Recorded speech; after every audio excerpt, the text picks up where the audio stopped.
Good evening ladies and gentlemen, bila shaka uko poa popote unapoitazama Clouds TV. Ukiona hiyo unajua kabisa ni time ya kuwascan wale walioshika nchi, sio? Mimi naitwa scanning officer, naitwa Caesar. Tukikutana hapa of course hatuna maneno mengi zaidi ya kuwascan ama kumscan yule ambaye tunakuwa tumemweka kwenye kiti cha moto ili kufahamu mengi ambayo yanahusu nchi yetu, mengi yanayomhusu yeye na vision yake na vitu kama hivyo. Leo nimepata bahati ya kipekee sana na heshima ya kipekee ya kumscan Mheshimiwa Hamisi Kigwangalla. Mheshimiwa Hamisi Kigwangalla ni moja kati ya wanasiasa na viongozi mashuhuri nchini Tanzania, moja kati ya viongozi, sijajua kama bado ni kijana ama ashaingia kwenye kundi la wazee, lakini tabia yake bado ni ya ujana, hata kama kwa umri atakuwa ameingia kwenye uzee. Ni mtu ambaye yupo very active kwenye social media, ni mtu ambaye yuko vocal, ni mtu ambaye haogopi kuzungumza mawazo yake hata katika nyakati ambayo anajua inawezekana kuna watu wengine watakuwa na mawazo tofauti ama inaweza kumuumiza hapa na pale. Amekuwa mbunge kwa miaka kadhaa, ameshapata nafasi hata kuhudumu katika ngazi za juu kabisa za serikali mpaka nafasi ya uwaziri, lakini pia kuna nyadhifa pia mbalimbali kwenye jamii, kwenye siasa amezishika. Ni mjasiriamali na mpambanaji pia, anafanya biashara mbalimbali. Amekuwa pia akishare na sisi mawazo yake kupitia kwenye platforms zake za social media na ile hashtag yake maarufu anayoipenda sana ya nje ya box, sio? Karibu sana mheshimiwa. Asante sana, nashukuru. Heshima kipekee kuwa na wewe kuja kukuskani hapa. Mheshimiwa, ni natamani nianze na hili la mwisho ambalo nimelizungumzia kabla tujaenda kwenye siasa. Una haso kweli kweli ukiacha maisha yako ya siasa. Pia umekuwa ukishare hizo inspiration kwa vijana especially kupitia kwenye mitandao yako ya kijamii. Kuna kitu ambacho niliwahi kujifunza, Kiswahili chake tulitengeneza Kiswahili fulani cha mchongo, sio rasmi. Nakumbuka wakati ule na marehemu Boss Ruge tuliita kinaitwa ndoto hasira. Dhana ya ndoto hasira ilikuwa ni kwamba kuna lile jambo ambalo unalipitia hasa katika kipindi cha kujitafuta ambayo inahusisha pia na umaskini, linakuumiza kiasi kwamba linakuja kukupa hasira ya kupambana na kuishape ndoto yako. Ni momenti gani ambayo mheshimiwa uliipitia kwenye nyakati ngumu za umaskini mpaka kesho huwa inakufanya usiache kupambana? Kwa sababu tumeona kwenye social media ulituambia umetokea kwenye familia ambayo haina background ya utajiri, umetokea kwenye maisha magumu. I don't know, siwezi kusema kulikuwa kuna. Kwanza nashukuru kwa kunialika kwenye kipindi chako. Nilikuwa nasema sikumbuki kama kuna kitu ambacho kimewahi kunitokea personally ambacho sio cha kawaida kikafanya nikawa hivi nilivyo leo. Hapana. Zaidi ninaweza kusema nimekuwa tu motivated kwenye nimepata tu motisha ya kutamani kufika mbali nikiwa mtoto. Mheshimiwa, tunaona kwa mfano waheshimiwa wenzenu kwa nchi kama ya Kenya, najua kwa hapa pia tunafanya, lakini hatujaiona sana ikitoka nje kuwa public information. Lakini tumeona sana kwa Kenya viongozi, hasa akifika nafasi labda ya kuwa waziri, wana declare mali zao waziwazi kabisa kwamba mimi bwana Hamisi Kigwangalla, utajiri wangu, mali zangu, asset zangu, kila kitu niko hapa. Sisi sijaiona sana unless ni ile inaishia tu kuandika, kujaza kwenye fomu ya maadili. Una mtazamo gani kwenye hilo? Au fikiri kwamba inaongeza uwazi zaidi kama tungekuwa tunafanya kama wenzetu wa Kenya? Kwa mfano mimi binafsi hapa natamani kujua wewe una utajiri kiasi gani? Nadhani ni practice nzuri kuweka wazi, lakini wale mfumo wao uko tofauti kidogo na wa kwetu. Wameenda a mile further, wameenda mile moja mbele zaidi kuliko mfumo wetu, lakini it's all the same. Sisi tuna declare kwenye maandishi, unaandika, unajaza. Siku hizi imekuwa online, unajaza form. Nimeona juzi tumepewa link tujaze mali za mwisho baada ya mali na madeni kwa awamu ya mwisho baada ya kumaliza hii miaka 5. Unajaza kila baada ya muda gani? Kila mwaka huwa tunajaza kabla ya Disemba. Una update. Okay. Sasa hivi tunatakiwa tujaze ile ya kukamilishia miaka 5. Yaani sasa tumesha save kwa miaka 5, tumehudumu kwa miaka 5. Sasa natakiwa tujaze ya kufungia miaka 5. Kwa hivyo tunajaza sasa hivi online. Lakini wao kila mtu anayependekezwa kushika nafasi fulani anaenda bungeni, anahojiwa. anafanywa wanaita public hearing, kwa ajili ya kuidhinishwa na bunge, ili kupata ile ithibati ya bunge. Sasa anapoenda kule, one of the prerequisites ni kumtaka ataje mali na madeni yake, eleze ukwasi wake in public, ili kutoa fursa kama kuna mtu anayetaka kuchallenge challenge. Kama kuna kitu amekificha alafu miongoni mwa wabunge ambao ni wawakilishi wa wananchi wanakijua, basi waweze kukiexpose. Nadhani ya kwao imekuwa deeper, imezama zaidi kuliko ya kwetu, kwa sababu sasa sisi unajaza tu alafu ile tume ya maadili sasa ndio inachakata zile taarifa alafu inaweza ikaenda kukagua. Hiyo kwetu ipo hivyo makusudi au kwa bahati mbaya? Nadhani zilikuwa ndo step za awali za kutengeneza hii mifumo ya transparency, ya uwazi, ambayo nadhani it's okay, haina shida. Ni still umeshapeleka taarifa na huwa wanakagua. Mimi nishawahi kukaguliwa, kama imeshakuwa saizi nimeshakaguliwa karibu mara 3 mara 4 hivi, mpaka kwa wabunge wanafanya, sio lazima diwani. Sio lazima kwa watu wanaoingia serikalini pekee, kwa labda waziri na naibu waziri, hadi diwani, kila anayechaguliwa lazima declare mali na madeni. Kwa fomu ya mwisho mheshimiwa uliopeleka kule, una utajiri kiasi gani? Sasa mimi sijui naweza nikalijibu kirahisi swali hilo, kwa sababu mimi mali ninazomiliki sio zangu binafsi. Mimi namiliki hisa kwenye makampuni. Na hisa zina thamani mheshimiwa. Usinipige chenga. Hakuna hisa ambazo hazina thamani bwana. Zinakuwa zina thamani, lakini sikumbuki kama ni ngapi. Twende kazi. Ila sio maskini. Wewe ni bilionea kwa fedha ya Kitanzania? Yes. Una utajiri wa bilioni kadhaa? Ninao. Bilioni 10 zinafika? Zinazidi. 15? Unataka nitaje? Mimi nakupa range mheshimiwa. Kati ya 10 mpaka 20, kati ya 20 mpaka 30. Labda niko hapo ama juu kidogo hapo. Kati ya ngapi mpaka ngapi? 10 mpaka 20. Yani labda niko in between. In between 10 mpaka 20. Sasa watu wengi hawajui kukadiria utajiri wa mtu. Ndio. Wengi wanadhani ni cash. Sasa mimi naweza nisiwe na cash nyingi, yani pesa taslimu nyingi kiasi hicho. Lakini mimi ninamiliki hisa kwenye makampuni ambayo yana assets zenye thamani kubwa. Maana kibiashara yanafanya vizuri. Kwa hiyo asset value tu, achana na hela, yani ile asset value. Yes. Yani kwa mfano nikienda kupiga tathmini ya mashamba, tathmini ya viwanda, tathmini ya viwanja, tathmini ya copyrights, vitu ambavyo namiliki kama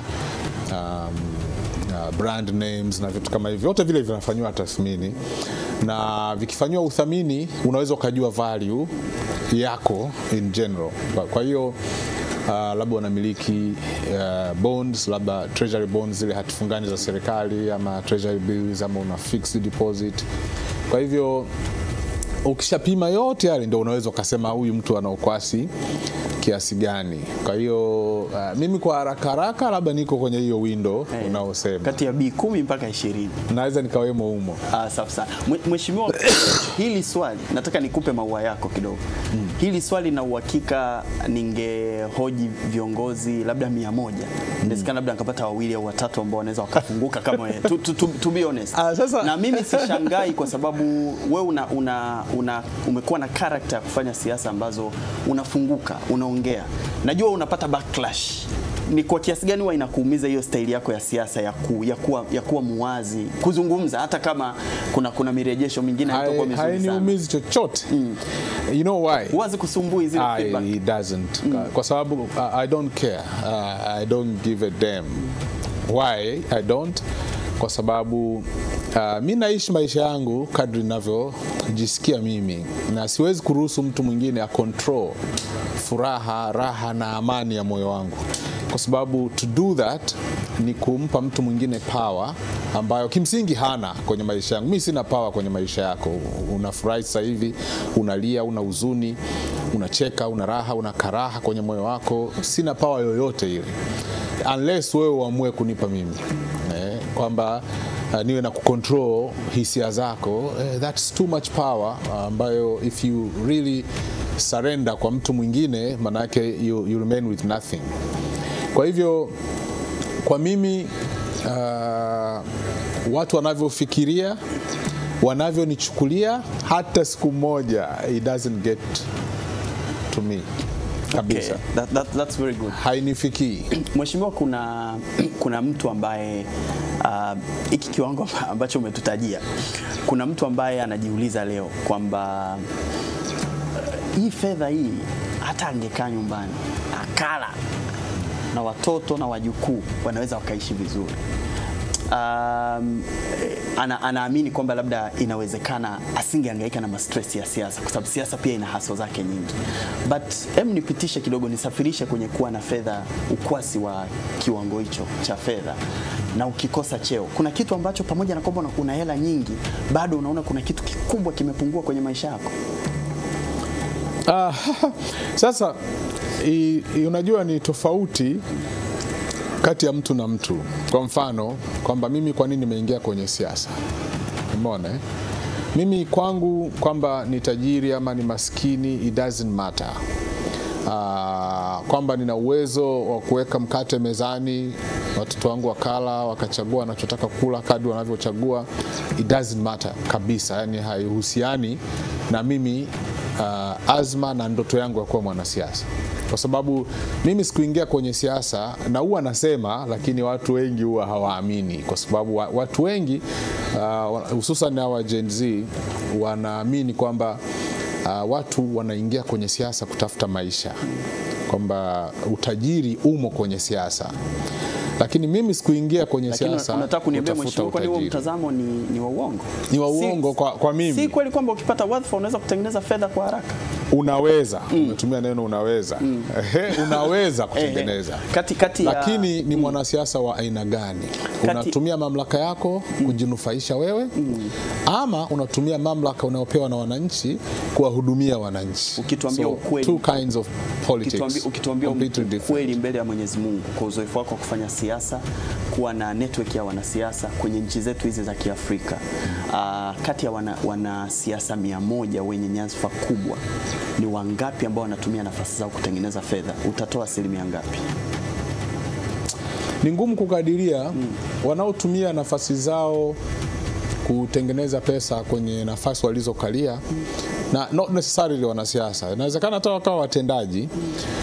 Ni ngumu kuwajua na hata kujua wanachofaidika nacho kwenye nafasi za kisiasa ama za uongozi kwa ujumla wake, kwa sababu mara nyingi njia zitatumika kutengeneza ukwasi kwa kutumia nafasi ya kiti ulichopewa na jamhuri kukalia hazitokuwa halali. Kwa hivyo hata ukwasi wa aina hiyo hautokuwa wazi. Mtu mwenye ukwasi wa aina hiyo hawezi kuutaja kwenye public television kama hivi nilivyosema mimi hapa, labda niko range hii na hii na hii na hii, kwa sababu ana attract kuja kuhojiwa. Umeelewa? Usifikirie eti unajizungumzia tu hivi tu. Nchi ina vyombo, ina taasisi, ndio uzuri wa nchi yetu. Kwa hivyo ukisema kitu kwa mtu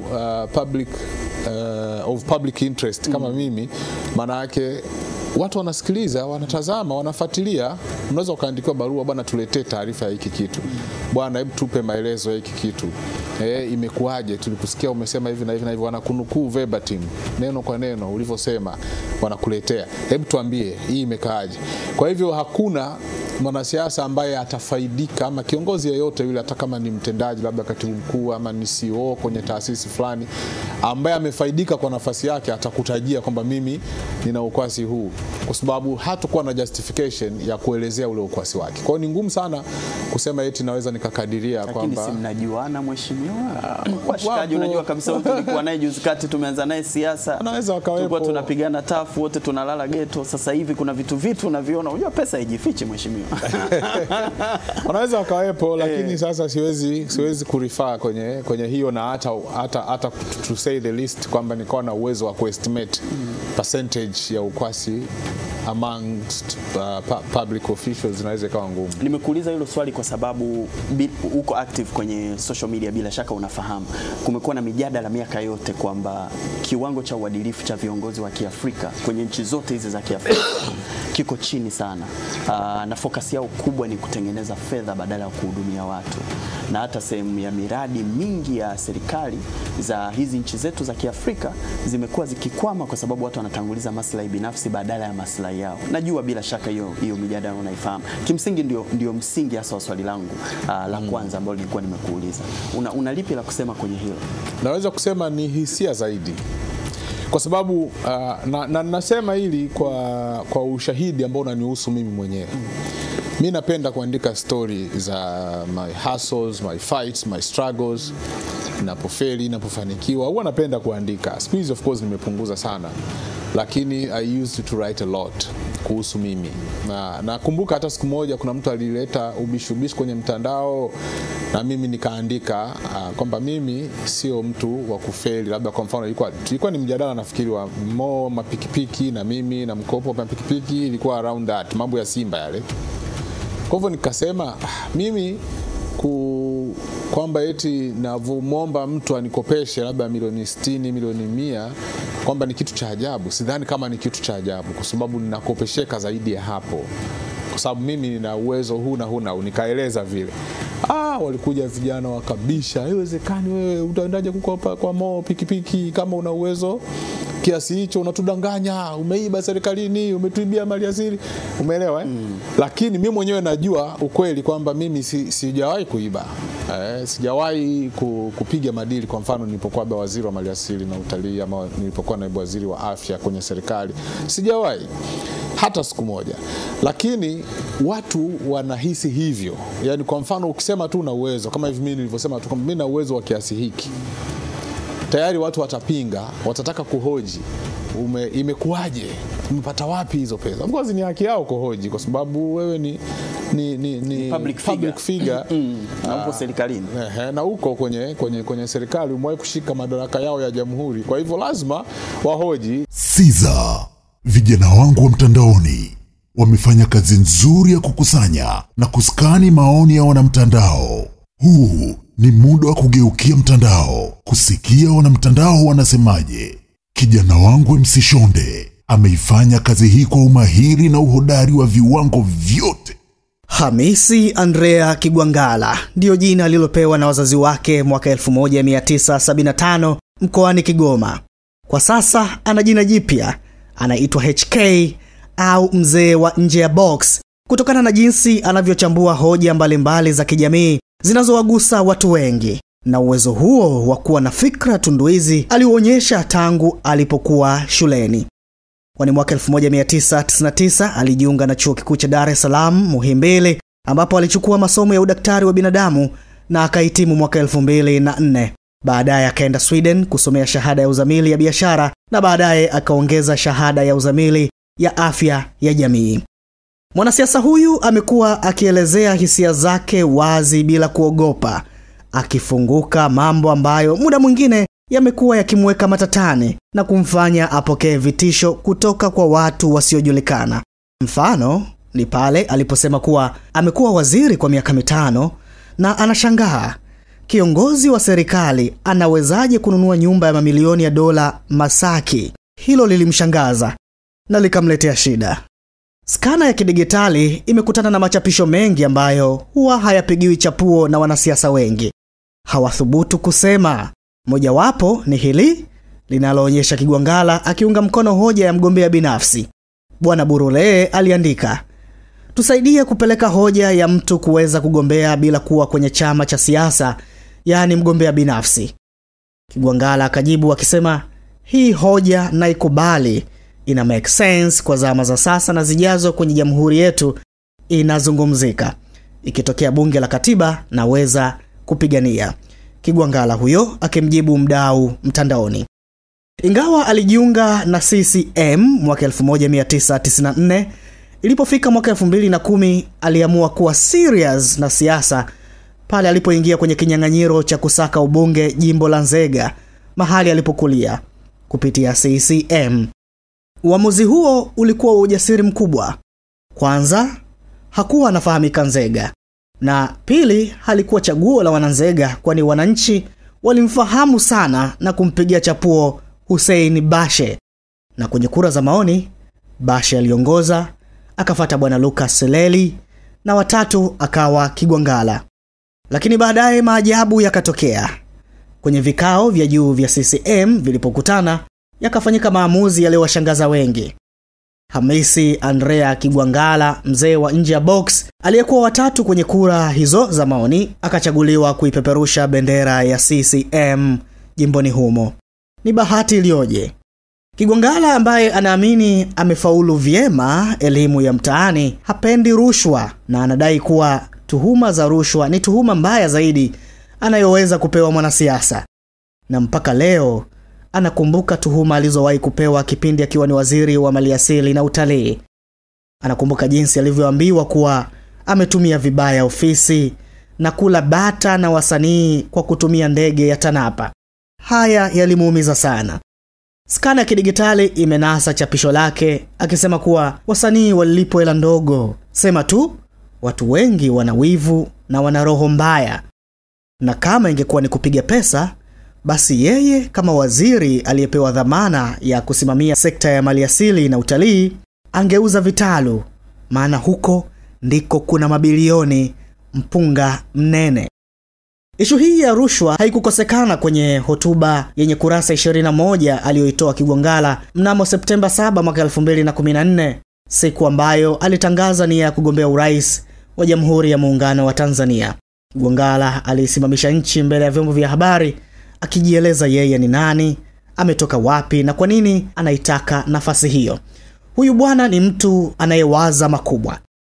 Mwanasiasa huyu, shabiki wa Simba, anapendwa na vijana wengi mitandaoni kutokana na kutumia muda wake mwingi kuwashauri, kuwatia moyo, pamoja na kujibu hoja zao kisomi bila kujali itikadi za kisiasa.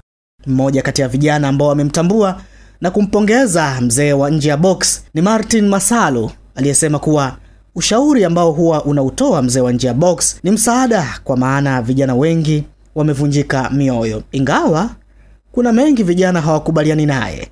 Moja wapo ni ushauri aliowahi kutoa Oktoba 26 mwaka 2024 akiwataka vijana waache kamari, akidai kuwa kuliko kuruhusu kamari ni bora hata tungeruhusu bangi. Vijana wengi wakamjia juu.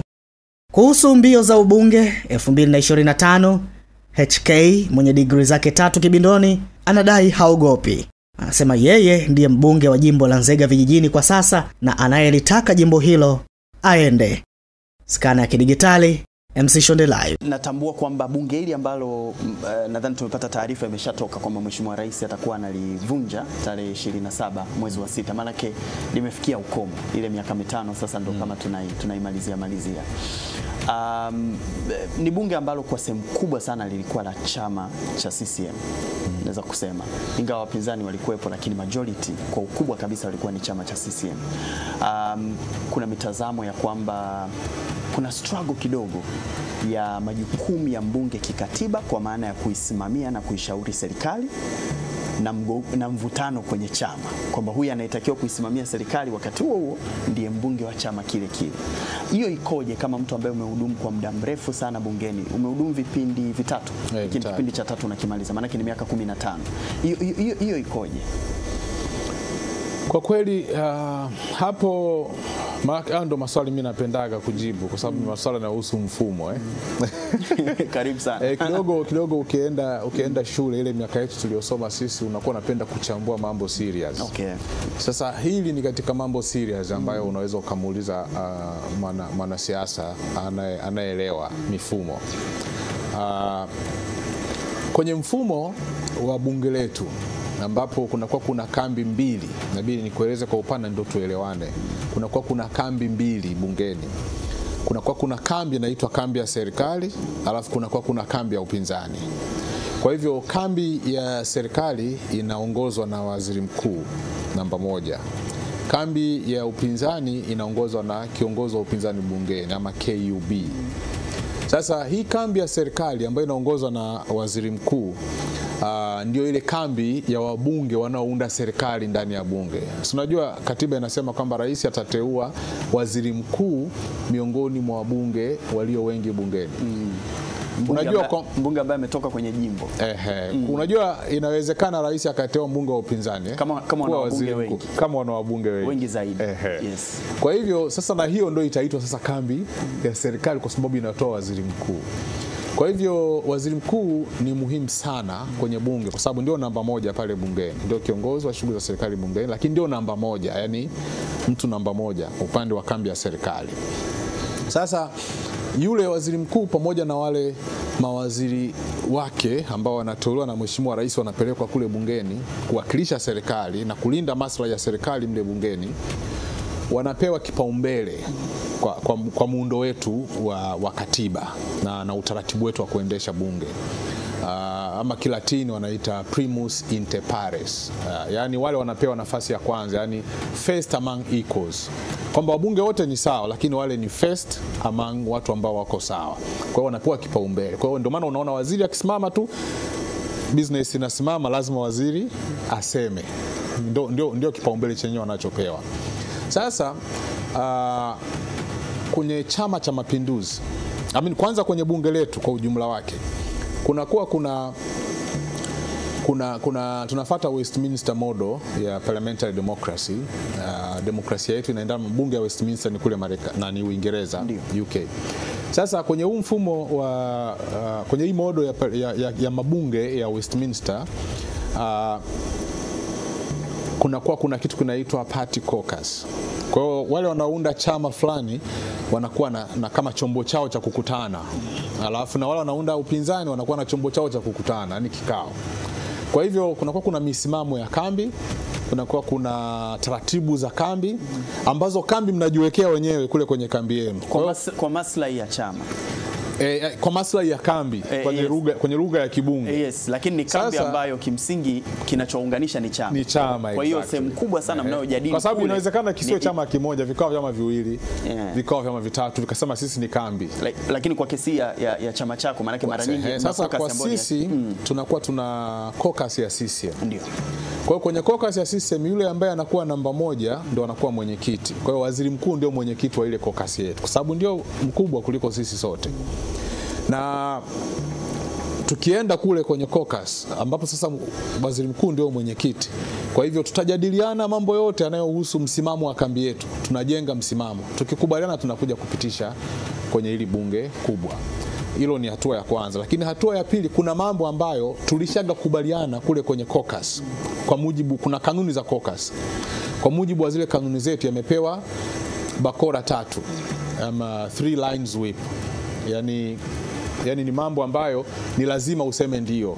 Ni lazima ukubaliane nayo. Ukiwa mwana CCM, upo kwenye ile kambi ya CCM au kambi ya serikali, kwa mfano kwenye ile bunge, kambi ya CCM maana yake ndio kambi ya serikali. Maana yake kuna mambo ambayo lazima useme ndio.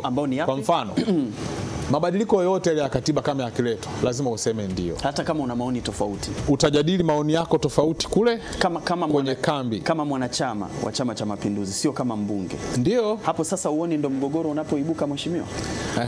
Kwamba mimi kama mwanachama wa chama changu, let's say cha CCM, na mtazamo tofauti kama ningevaa viatu vyangu kama mwakilishi wa wananchi. Nisikilize kwanza nikikuelezea mfumo ndio nitakujibu hilo swali lako. Karibu. Sasa nitajaribu kusummarize, lakini sasa lazima uielewe hivi vizuri kwa sababu hili ni swali linalowasumbua vijana wengi na wasomi wengi sana. Ile ndio tunaoisemaga pale. Wabunge wa CCM kazi yao ndio tu, kazi yao ndio. Wale inawasumbua watu. Ndio maana uko kwenye skana. Lakini ina msingi wake wa muhimu sana. Okay. Kwa hivyo kule kwenye caucus huwa kuna mjadala mkali sana. Kwenye caucus tunaweza tukasema waziri mkuu atolewe, atumtaki, ajiuzuru mwenyewe ama tutamkataa sisi. Kwa sababu ndio wengi, tukipiga kura ya hapana anatoka. Speaker tumtaki, tukipiga kura ya hapana anatoka kwa sababu ndio wengi, si ndio? Kwamba hatutaki hii budget, tukipiga kura ya hapana budget itarudi serikalini wakatengeneze upya. Lakini huu mjadala unatakiwa ufanyike wapi? Kule kwenye party caucus. Mjadala unaotakiwa kutokea bungeni unatokea kwenye chama. Tayari uone kama hapo kimfumo kuna tatizo. Kwa sababu unakumbuka hata mjadala wa bunge live. watu walikuwa wanatamani kuona heated discussion za kibunge. Wewe ukiniambia leo mijadala ya moto badala ya kufanyika bungeni inafanyika kwenye chama kwa maana ya party caucus, and then bungeni mnakuja kama manake mnakuja kama kurasimisha tu, si ndio hivyo? Mmeshakubaliana mna msimamo. Huoni kama kuna tatizo hapo sehemu? Unajua hakuna tatizo. Au huoni huo mfumo unatengeneza automatically unatengeneza bunge dhaifu? Hapana. Bunge dhaifu ama sio dhaifu ni yale maamuzi yanayotoka. At the end of the day, yale maamuzi yale kwamba hili limepitishwa. Umenipata? Ndio utajua kama ni dhaifu ama sio dhaifu. Ule mjadala unaweza ukawa na kona nyingi sana ambazo pengine hazipaswi kusikilizwa na wananchi. Sijui umenielewa? Tunachojaribu kukifanya katika mfumo wa namna hii ni kutengeneza utaratibu wa kudhibiti dialogue kwenye nchi. Sio kila jambo wananchi wanapaswa kuwa fed. Wananchi wanapaswa kulishwa kila jambo. Yaani Tom, Dick and Harry anaweza akaongea chochote. Huyu anaweza akatukana, huyu anaongea lugha ya ukali, huyu anaweza akamtukana waziri, huyu anaweza akamtukana mbunge mwenzake. Sisi tunajaribu kucontrol hayo mambo na kuleta nidhamu kwenye mambo serious ya nchi. Lakini mheshimiwa ukiniambia hivyo, nitakuuliza sasa kazi ya kanuni za bunge ni nini? Kwa sababu kanuni ya bunge imetengeneza msingi wa kukuruhusu ujadili, lakini kwa msingi wa kanuni za bunge. Ukiniambia huo ndio msingi wake kudhibiti namna ambavyo watu wanachangia, nitapata mashaka kwa sababu bunge lina kanuni. Otherwise nitakwambia basi kanuni za bunge hazina kazi. Caesar, at the end of the day we are running a country. Tunaendesha nchi. Nchi ni kubwa kuliko sisi sote. Na mambo ya nchi lazima tuyachukulie kwa ukubwa wake. Unajua mwisho wa siku, mimi na wewe unaona leo tumepigiana simu, tumeitana, bwana njoo bro, njoo. Mwisho wake imetokea tumekutana tunahojiana hapa, si ndio? Kwa sababu gani? Kuna amani, kuna utulivu na tunaweza kupata platform kama hii tukaongea mambo yetu. Umenipata? Imagine amani ikitoweka. Imagine kukatokea njaa, kukatokea chaos. Tutaweza kupigiana, kuitana Clouds FM, Clouds TV, tuongee mambo yetu, tujadiliane, kuelimisha watu, kufafanua mambo, watu waweze kuelewa nini kinaendelea kwenye siasa na vitu kama hivyo, wamjue Hamisi Kigwangalla. Hatuwezi kupata huo muda. Kwa hivyo no matter what you do, lazima chochote kile unachofanya lazima ujue kwamba kuna kazi ya kuongoza nchi. Kuna kazi lakini mheshimiwa ya kuweka utawala kwenye nchi. Mheshimiwa Kigwangalla, hiyo kazi lazima ipo. Nakubaliana na wewe kwamba lazima watu waifanye. Nakubaliana na wewe kwamba kuna sensitive discussions ambazo kwenye kuongoza sehemu yote, hata kwenye familia kuna masuala sensitive ambayo inawezekana wakakutana tu baba mdogo na mjomba, makaka wasiwepo, madada wasiwepo. Baadaye mkatanua kambi, mkatanua goli, wakaingia madada, wakaingia mashangazi, vitu kama hivyo. But my question is kuhoji ufanisi kwa mfano wa utendaji wa serikali katika baadhi ya maeneo, hiyo inawezaje kuvuruga amani? Kwa sababu vitu ambavyo watu wana question wala sio vitu ambavyo kusema labda ni mijadala ambayo inaweza kuwa so sensitive labda ya kiusalama au nini. Ni vitu ambavyo ni basic kwamba leo tuone mbunge ana confidence ya kusimama na kumwambia waziri fulani, nadhani unatufelisha. Hilo sasa hayo hayakatazwi. Hilo hata usiende mbali sana. Hayo hayakatazwi na huu mfumo wetu. Wananchi wanasema hawayaoni. Yaani kuna wabunge wenyewe. Wewe unapenda mpira. Unajua kuna mchezaji ambaye unasema mchezaji mzuri, kuna namna unamuona anapopiga chenga, anapotembeza boli uwanjani. Kuna namna ambavyo kuna vitu hawavioni. Na nitakupa mfano mheshimiwa, na vitu vingine ni very basic. Kwa mfano mheshimiwa, kuna issue ambayo mimi nimejitolea kuwa balozi wa bure wa hiyo kitu. Kwa sababu somehow inaniumiza kwa sababu naamini haikutakiwa kuwa issue kwa mfano kama ya mwendo kasi kwa jiji la Dar es Salaam. It's a very good project by design. Ni mradi bora kabisa. Lakini ni ukweli usiopingika kwamba tunasuasua kwenye uendeshaji. Kwa kuna mwananchi ambaye leo akiamka mheshimiwa Kigwangalla, anaamkia Kimara, anatumia masaa 3 stendi kufika kibaruani kwake. Kufika kazini tu amechoka, hata hiyo kazi hajaanza. Jioni anaporudi nyumbani, akakaa kwenye TV analitazama bunge. Unaamini kwamba anatamani amuone mbunge mwenye energy ambayo inafanana na ukubwa wa tatizo lake, akimhold accountable labda waziri mwenye wizara husika ama waziri mkuu na kitu kama hicho. Sasa asipoiona ile energy, nadhani ndio hii mitazamo inakuja kwamba bwana unajua hii kitu hii wengi wako upande huu, kwa kidogo inatuumiza. Hapana. Huyo mwananchi akachague mbunge wa maana. Hazuiliwi. Hakuna mbunge anazuiliwa kuhoji. Okay. Kuna mambo kabisa ambayo ndio tunaitana kule kwenye party caucus. Kwenye caucus ni mambo gani? Mambo gani mnayajadili na yapi ambayo mnayajadili? Labda sasa nikuulize hivi. Nilikuwa nimeanza kukutajia sema tu tukaingia kwenye mjadala mwingine kwa sababu nadhani na wewe ni mwanasiasa wewe. Hujajua talent yako. Kuna mambo kama vile budget ya nchi. Ndio. Wakati wa kupitisha lazima watu wote mpige kura ya ndio. Yaani wale sisi kambi ya serikali lazima tupige kura ya ndio. Nimekwambia mambo kama mabadiliko ya katiba. Lazima upige kura ya ndio kwenye kambi ya serikali. Sasa ule msimamo kwamba kwa nini tupige kura ya ndio? Kuna mtu anaweza kawa na mtazamo tofauti. Kabisa. Umeelewa? Ndio sasa tunaenda kujadili kule huyu mtu kumtoa kiu yake. Msingi wa party caucus, msingi wake mkuu ni kwamba chochote kinachotokea kwenye bunge, kinachojadiliwa ama kinachopitishwa kisiumize chama, kiwe na maslahi kwa chama.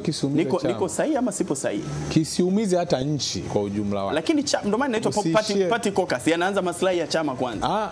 Sio lazima. Sisi chama chetu kinaangalia maslahi ya nchi. Kwa sababu hiki ni chama dola, ni chama kinachotawala nchi. Kwa hivyo maslahi ya chama huwezi kuyatenganisha na maslahi ya nchi.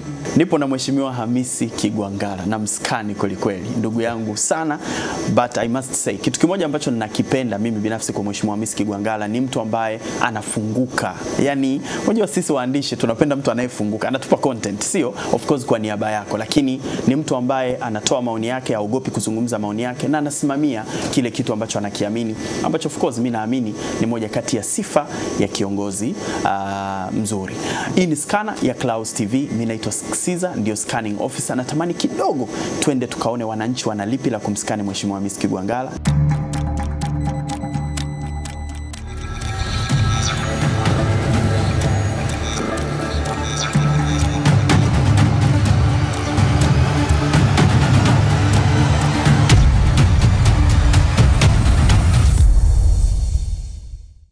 Enoch Lioba ni mkazi wa Tabora. Mimi ninavyomfahamu mbunge wa Nzega Vijijini Dr. Hamisi Kigwangalla ni mtu mchapakazi.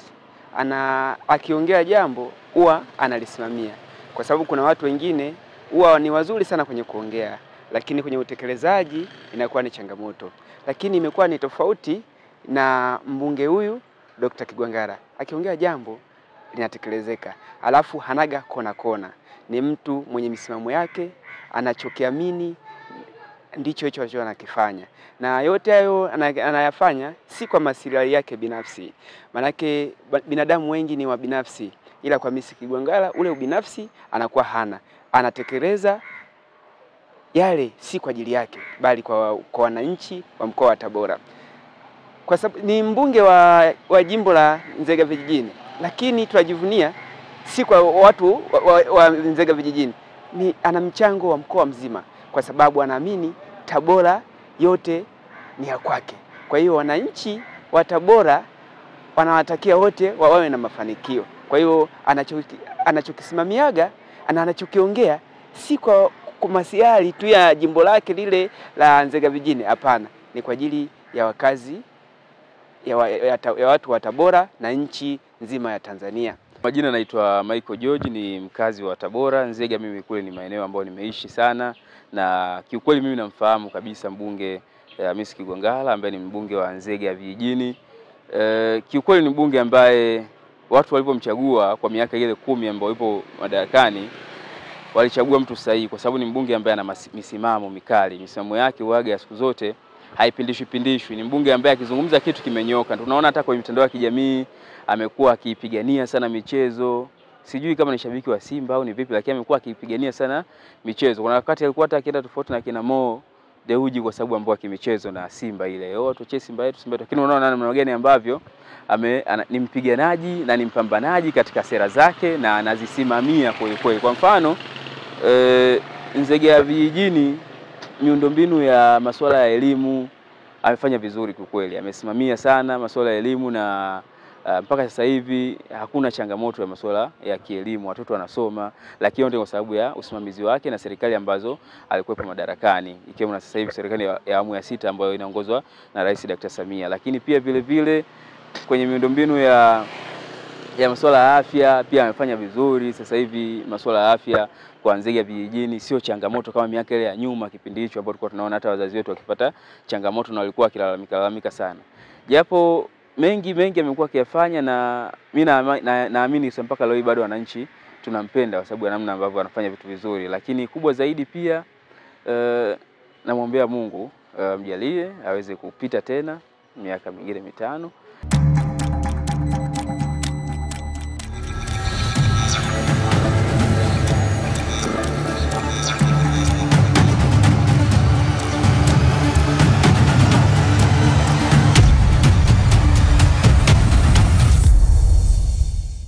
Sio kwa sababu mheshimiwa, labda wananchi wanaona kwamba baadhi ya wabunge wa chama chako ikitokea wakasimama na kuhoji vitu ambavyo ni vya nchi tu, ni basic kwa maslahi ya nchi na wananchi, wanaonekana kama wanatengenezewa taswira ya kuwa maadui somehow. Labda kuna mtazamo huo, na nitatoa mfano. Sasa hivi najua kwenye trend ya siku za hivi karibuni kumekuwa na mheshimiwa kama Ruhagampina, unajua anatajwa. Mheshimiwa kama Askofu Gwajima, manake ni mbunge yule wa Chama cha Mapinduzi, anatajwa.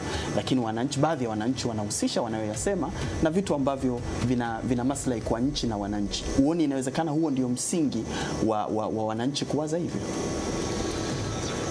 Inawezekana ikawa huo ndio msingi wa wananchi kuhoji hivyo, lakini jambo moja la msingi ambalo wananchi wanapaswa kuelewa ni kwamba Chama cha Mapinduzi hakizui mtu kuhoji.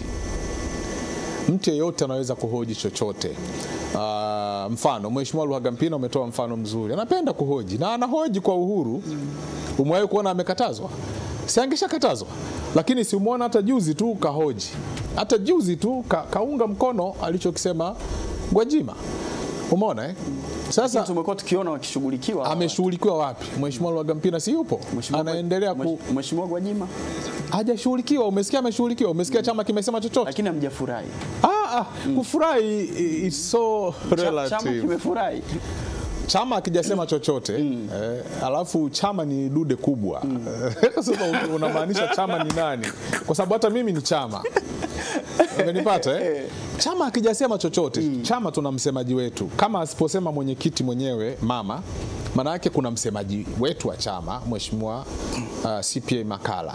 Angekuwa ameshasema chochote, lakini hujamsikia akisema.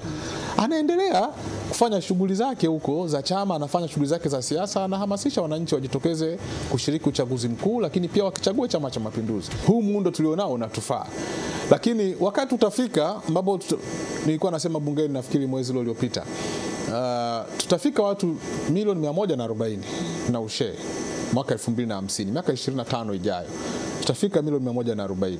Manake katiba na sheria zitakazoongoza watu milioni 140 zitakuwa zishabadilika ili kukidhi mahitaji ya wakati huo.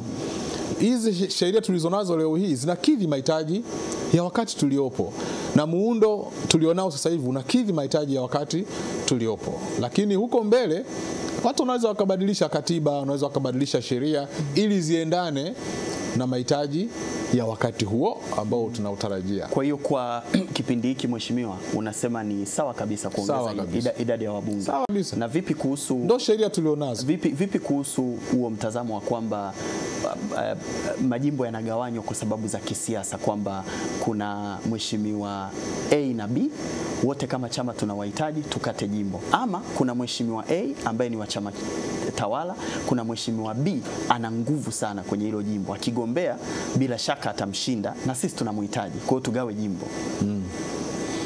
Mahitaji ya kisiasa ndio mahitaji ya wananchi. Narudia tena kauli yangu. Mahitaji hata kwenye hiyo scenario, mahitaji ya kisiasa ndio mahitaji ya wananchi, na ndio yanayoongoza siasa za nchi. Sasa mahitaji ya kisiasa kwenye jimbo ambalo liko katika mazingira kama hayo, ni uwakilishi wa wale wananchi. Haijalishi nani amekaa kwenye kiti cha uwakilishi, ni uwakilishi tu wa wale wananchi. Lakini kwenye nchi yetu tumejiwekea sheria kwamba idadi ikifika kuanzia hapa mpaka hapa, basi jimbo litengenezwe. haijalishi nani watagombea pale, haijalishi. Ni kama vile kule Nzega, mimi nimekwambia saa hizi mimi na watu zaidi ya 500,000. Mbona nadhani liliingia kwenye katiba inayopendekezwa, sikumbuki vizuri. Lakini mimi nina kiu kubwa ya kutaka kuona hilo linatokea. Na jingine lolote? Wake mimi nalo la kwangu bwana, nitakutajia mwishoni ukimaliza listi yako. La kwangu nitakwambia. Hilo ni kubwa. Lakini mifumo kwa mfano ya demokrasia, na bila shaka unasikia vyama vya upinzani vikilalamikia kwamba katiba ya sasa haitoi mwanya mzuri sana kwa masuala ya kidemokrasia kama yapi kushamiri. Kwa mfano ulipokuwa unazungumzia hapo kuhusu nguvu ya rais wa nchi, maana kwenye kuteua wajumbe wa tume ya uchaguzi, masuala kama ya matokeo ya urais kupingwa mahakamani na vitu kama hivi. Asa mimi ndio mambo kama hayo, kwamba kwa mfano mimi sikubaliani na swala la kwenda kupinga matokeo ya rais sijui mahakamani. Huo mchakato nafikiri umeona ulivyokuwa unasumbua hapa jirani kwa rafiki yetu. Umeona ulivyokuwa unasumbua. Kweli ni kitu kizuri. Ni wide democracy. Watu wana enjoy kutanuka kwa democracy, wanaona mtu ambaye the most powerful person ambaye umemchagua kuwa rais anavyotoka jasho. Ni kitu kizuri kuona. Sasa kwa nini ukitaki kama ni kitu kizuri? Naona hakina tija yoyote. Yaani sioni kama kina tija. Kwa hiyo hauamini katika utawala wa sheria? Naamini katika utawala wa sheria. Hauamini katika utawala wa mihimili mitatu? Naamini katika utawala wa mihimili mitatu. Sasa kwa nini haulitaki hilo? Utawala wa mihimili mitatu unahusiana vipi na kwamba kwenye mchakato huu wa uchaguzi mara nyingi unasimamiwa na serikali? Kuna vitu ambavyo watu wamesema labda tunaona havijakaa sawa kwenye huo mchakato, basi ya matokeo tuende mahakamani, mahakama itoe maamuzi kama wanavyofanya wengine. Kwa nini wewe useme kwamba au kubaliani na utaratibu huo ambao unatengeneza labda uwazi zaidi na confidence zaidi, hata kama yule aliyekuwa amechaguliwa ama ametangazwa akipitishwa? Yani mimi ninachokisema, unajua masuala yanayohusu rais wa nchi. Unajua rais ni sura ya nchi, ni icon, nembo ya nchi kwa kipindi atakachokuwa madarakani. Ofisi kama ofisi ya rais sio ya kuchezewa. Yani leo rais memsubject kwenye scrutiny mahakamani, leo memsubject kwenye hiki, wakati huyo ndo mtu mnayemtegemea anyooshe kila kitu. Kuna vitu tunavyoweza kurekebisha huku na tukawa tumepata uhuru wa kutosha sisi wananchi, lakini sio kumexpose rais, yani kumdogosha rais. Yani sijui kama naeleweka. Yani mimi kwenye school of thought ya demokrasia, mimi natamani rais aendelee kuwa na mamlaka makubwa, lakini natamani yale mamlaka yawe checked. Sijui kama unanielewa. Yani niko moderate. Siko left sana, siko right sana. Niko moderate. That's my position. Kwamba madaraka ya rais yawe checked, yadhibitiwe kidogo, yakaguliwe, yawe wazi zaidi, yani uwazi uongezeke zaidi. Mimi ndo ninachotaka, lakini sio kumnyang'anya yale madaraka. Alafu mimi siungi mkono hatua zozote zile, ziwe ni za kisheria, ziwe ni za nini, za kumsubject rais kama kumdogosha hivi, yani kuishusha ile nafasi ya rais. And I don't care who sits on the chair, lakini mimi tu ile nafasi ile ya rais, mimi napenda tuilinde, yale madaraka yake yabaki kuwa madaraka makubwa, kwa sababu rais analeta balance kwenye nchi, analeta peace kwenye nchi. Sasa sisi rais wetu, utasikia ndugu zetu wapinzani wanapenda kusema rais wa Tanzania ni imperial president, yani ni rais mfalme. Mimi napenda rais aendelee kuwa imperial. Sema tumpunguzie tu nguvu kidogo, tu check zile nguvu, tuzi balance kidogo. Kwenye swala hilo la madaraka ya rais kwa mujibu wa manake wa katiba, wapinzani wamekuwa mara nyingi wakitumia mfano ama wakirejea kwenye utawala wa awamu ya 5 ya Mheshimiwa Dr. John Pombe Magufuli, kwamba pale ndipo hasa tuliona nafasi ya rais akiyavaa yale madaraka. Kwa mtazamo wako na kwa msingi wa hiki ambacho umekizungumza, unaona ilikuwa na tija zaidi kwa nchi ama ilikuwa na hasara zaidi kwa nchi? Tija ilikuwa kubwa zaidi. Pengine kulikuwa kuna hasara kidogo, lakini tija ilikuwa kubwa zaidi. Na nasema hivi kwa sababu gani? Kuna uwezekano mkubwa sana Watu wakazungumzia nafasi ya urais kwa kumzungumzia mtu mmoja, kwa sababu ya ubinafsi, kwa sababu binafsi. Ndio maana mimi nimekuambia, mimi sijali nani amekaa kwenye kile kiti, mimi ninajali zaidi nafasi yenyewe, yani kile cheo. Huyu ni rais wa Jamhuri ya Muungano wa Tanzania, ndio ninajali zaidi. Deni la taifa, upo bungeni, unashiriki kupitisha budget, unayajua mahitaji ya nchi, lakini bila shaka pia umekuwa ukiona kuhusiana na ishu ya kukua kwa deni la taifa. Kuna wananchi ambao wanapata wasiwasi na mashaka kwamba hili deni limekuwa kubwa sana, inawezekana likatupeleka pabaya. Trilioni 107. Unalipi la kusema? Deni linahimilika. Lugha za watu wa finance. Deni linahimilika, hakuna hatari yoyote ile kwa maisha ya watu. Lakini kitu cha msingi cha kunote ni kwamba taifa letu linakuwa, hali ya maisha inabadilika kwa kasi ya ajabu. Uchumi wetu unakuwa kwa kasi haswa kuliko uchumi average, ukuaji wa uchumi wa dunia. Yaani sisi tunakuwa sana kuliko nchi nyingi sana hapa duniani. Kwa hiyo huwezi kutegemea deni letu litabaki kuwa lile lile. Lazima deni liongezeke. Idadi ya watu inaongezeka. Mbona idadi ya watu haishuki? Watu kwa nini hawazungumzii idadi ya watu? Mbona haishuki? Idadi ya watu inapanda tu, si ndio? Haya, hali ya uchumi inapanda tu. Urefu wa kilomita za barabara tunazojenga unaongezeka tu. Urefu wa kilomita za reli tunazojenga unaongezeka tu. Idadi ya nyumba ambazo zinapata umeme inaongezeka tu. Mbona hayo hatuzungumzii? Kwa hivyo mjadala wa kuhoji deni la taifa ni mjadala sahihi, kwa sababu watu wana haki ya kusema.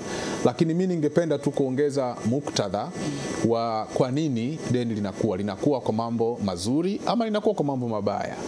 Kama linakuwa kwa kujenga reli, sawa, tuliongezeke. Kama deni linakuwa kwa kuongeza miradi ya maji, watu wanapata maji safi na salama, sawa, tu deni liongezeke.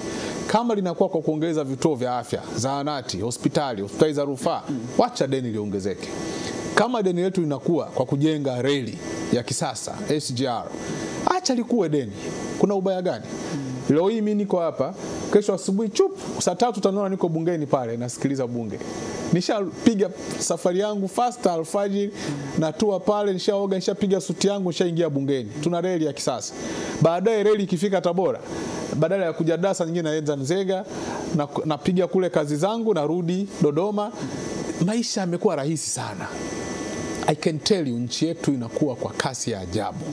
Maendeleo, hatua za maendeleo tunazopiga ni za hatari. Nimekuwa mbunge mimi huu mwaka wangu wa 15.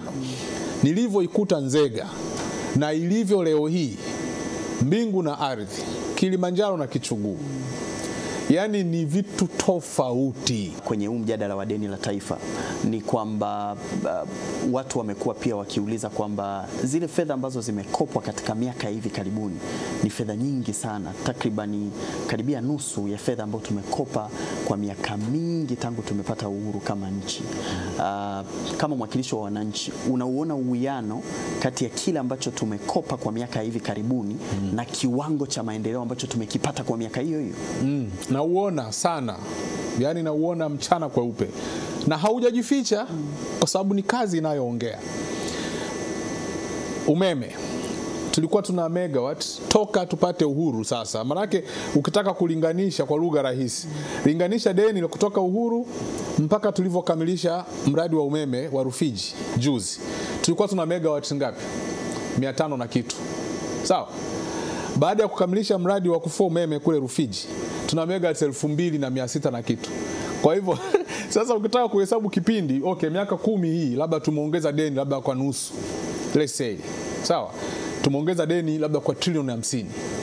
Lakini toka uhuru mpaka miaka hii labda imepita miaka 50, tukawa tumeongeza, tuna deni la trilioni 50 tu, si ndio? Lakini toka kule mpaka hapo, hiyo miaka 50, tulikuwa tuna megawatts 500 tu, sawa? Lakini kipindi hiki tu tumeshaongeza megawatts, zimeshafika 2600. Sijui umenipata? Ni kipindi cha miaka 10 tu hii. Kwa hivyo ukitaka kupima hivyo, pia utaiona tofauti kwenye miradi ya maendeleo. Ndio maana nilisema pale mwanzoni, kama tunakopa ili kujenga miradi ya maendeleo, sawa, tukope. Kama tungekuwa tunakopa ili kutumia vibaya, kutafuna hizi pesa. Kuna watu wachache wanaofaidika na hizi pesa. Mimi nisingeunga mkono kukopa. Mheshimiwa, angalia mfano, nakupa mfano mwingine wa rahisi. Jimbo langu mimi, wakati mimi nakuwa mbunge miaka hiyo 15 iliyopita, for the first time, tulikuwa tuna upatikanaji wa maji wa 21%. Leo tuna upatikanaji wa maji wa 90%. Ndani ya kipindi cha miaka hii 10 tu hapa. Tumetoka kule tumekuja huko. Lakini kwa sababu gani? Tulipewa mkopo wa India bilioni 600. Sijui umeelewa. Kosa deni likiongezeka kwa sababu hiyo, umewatoa ndugu zangu mimi wa pale Nzega kwenye kiwango cha upatikanaji wa maji safi cha 21%, wakaleta kwenye 90%. Sasa hivi almost kila kijiji mimi na maji. Sasa kopa tu chief. Haina shida. Mheshimiwa, kwenye ukiangalia kwenye hii mikopo ya nje pamoja na faida ambazo umezitaja za kuleta maendeleo, kuna vitu vingine ambavyo kwa bahati mbaya vinatukuta kwenye mchakato wa kulipa kwa sababu ya masuala kama ya kifedha, kwamba wakati unakopa kwa dola, kwa hiyo unakusanya shilingi, unatakiwa kulipa kwa dola. Kunakuta tu hata ile tofauti ya exchange rate peke yake unakuta ni pesa nyingi sana. Kuna wakati niwahi kusikia ni trilioni kadhaa. Hiyo sio fedha tuliokopa, ila ni matokeo ama impact ya ile kubadilika kwa thamani ya dola ya Kimarekani ambayo mara nyingi huwa inaimarika dhidi ya dola yetu. Unawezekana kwamba labda vitu kama hivyo ndivyo vinavyotengeneza mazingira ya wasiwasi kwamba tunaweza tukafika sehemu kama nchi tukaelemewa? Hapana, wasiwasi unaletwa na siasa tu. Watu wasio tutakia maendeleo wanaweka break. Ni speed governors, wanatuzuia tusitembee, yani tusogee mbele. Kwa kuonesha kitu kizuri kwamba ni kitu kibaya. Umeelewa? Ndo kama unakumbuka kule mwanzoni katika mjadala wetu nilikwambia too much democracy, too much maoni ni mabaya sana kwenye maendeleo. Tumalizie, nimekupata vizuri. Nataka nimalize na la kizushi. Wewe unapenda sana kutumia X au Twitter zamani? Zamani nilikuwa natumia. Sasa hivi sijatumia karibu miezi 6. Ulikoje? Uamini Uko smart. Uko smart sana. Tweet yako ya mwisho umeiposti vipi? Umetumia mbinu gani? Nataka unifundishe. Tweet yako ya mwisho umetumia mbinu gani kuiweka pale? Kuiweka vipi? Kuposti, umefanyaje kuposti tweet ya mwisho? Nataka sina posti tu kawaida. Maana mimi nakwama nikitaka kuposti. Unakwamaje? Haiendi. Mtandao ufunguki. Unamaanisha kwamba mwenzangu unatumia mbinu gani bwana? Mimi na miezi karibu 6 sijatumia. Okay. Lakini mimi sijawahi kutumia VPN. I don't know. Maybe labda ni sasa hivi ndo ameblock. Lakini sasa, mimi msingi wa swali langu ni unajua kwamba mtandao wa X bila VPN hauwezi kupatikana. Na matumizi ya VPN ni kosa ni kosa kisheria. Nakumbuka tu. Bila shaka wewe ni mtunga sheria, unafahamu. Maana umeitunga mwenyewe. Una mtazamo gani kwenye hilo? I don't know kwa nini kama kweli wamezuia, kwa sababu kweli mimi sijaingia Twitter. Kigwangala unaniambia kweli au ufahamu, na wewe ni mtumiaji mzuri sana. Sijaingia Twitter, nakwambia. Unadhani wananchi watakuamini? Angalia akaunti yangu. Angalia akaunti yangu siipo, waangalie akaunti yangu. Mimi sijatumia nafikiri miezi 5 6. Lakini bila shaka hiyo taarifa utakuwa nayo. Siku hizi nilitoka Twitter kwa sababu zangu binafsi za kisiasa, lakini sijaitumia kwa muda. Kwa hiyo inawezekana labda ni hapa katikati. Lakini kama sababu zilizopelekea kuzuia Twitter isitumike ndani ya Tanzania ni of public interest, mimi nitaungana na serikali. Wanajua zaidi, wana taarifa nyingi zaidi kuliko sisi raia. Sisi raha yetu bwana Siza ni kuamka asubuhi tuko salama, tukaenda kwenye majukumu yetu salama, tukarudi tukalala salama na wake zetu. Ndio raha yetu, ndio maisha. Umenipata kuna watu hawalali, kuna watu wanakesha ili kuhakikisha sisi tunaamka salama, tunaenda kazini, tunarudi salama, tunalala na watoto wetu na familia yetu kwa amani. Kuna watu hawalali, wao wanafanya kazi muda wote.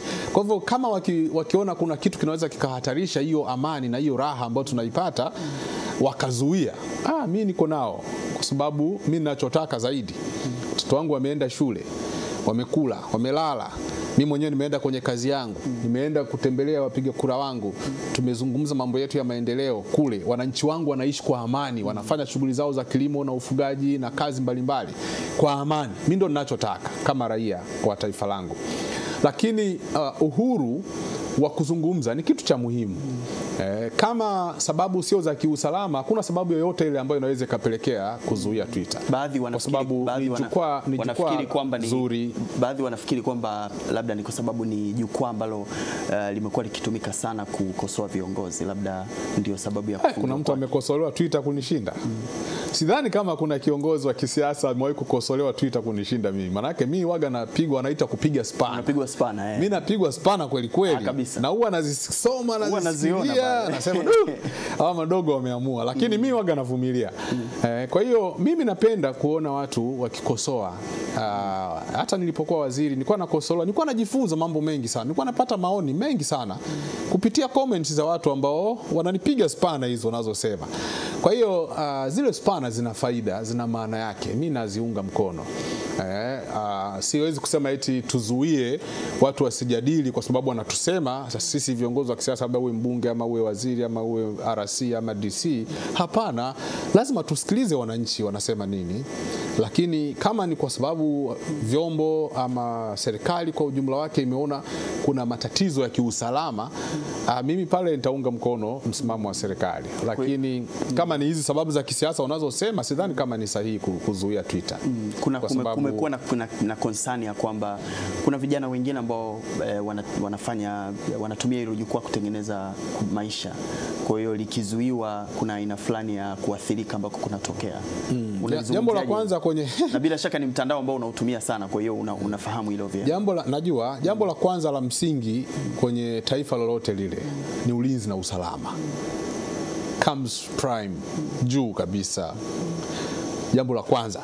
Tukishakuwa salama, mipaka yetu iko salama, nchi iko salama, tunatembea kwa usalama, tunafanya kazi zetu kwa usalama, sasa ndio yatakuja mambo mengine. Sasa tutatafuta mambo ya maendeleo, tutatafuta kazi, tutasherehekea harusi, tutasherehekea dabi ya Kariakoo, tutasherehekea mziki mzuri wa Diamond, yani tutabishana, tutasoma umbea, tutafuatilia kila kitu.